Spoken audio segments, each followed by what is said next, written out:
that. So I think in terms of what's the gap in the education sector, I think you'd be looking at making sure that you still hold that empathy, those social work skills at the heart, but making sure that, I guess, there's the armour around that.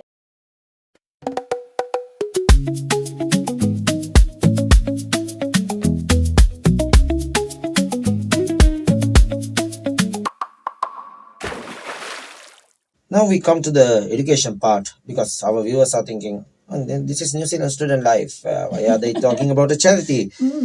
In your view, how do you assess the amount of knowledge that bachelor's degree social worker gets to run these initiatives? Because there are masters and bachelors.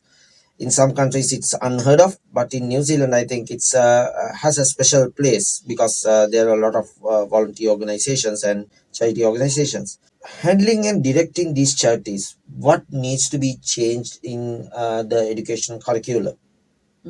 Okay, actually changed in the curriculum. Okay. So, I mean, I guess you could say that you've got many brilliant social workers, or not necessarily even qualified social workers running our charities locally, but they enter the sector kind of deeply skilled with people, and they're asked to run organisations, writing budgets, KPIs, managing risk, leading teams. It's quite a varied skill set that you need to be able to provide without necessarily having formal training in all of those areas. So yeah, it's hard. They're often operating with a huge number of volunteers.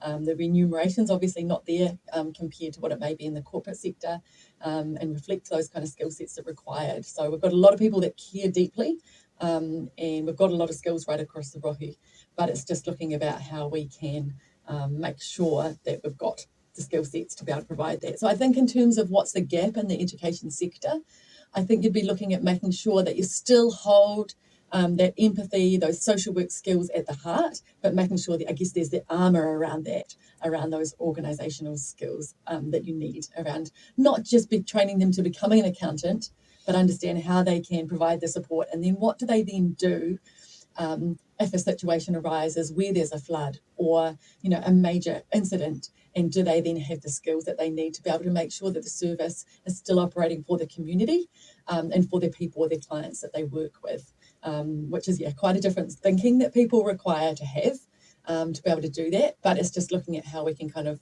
look alongside that and having that armour so that they are equipped to be able to do that. Yeah.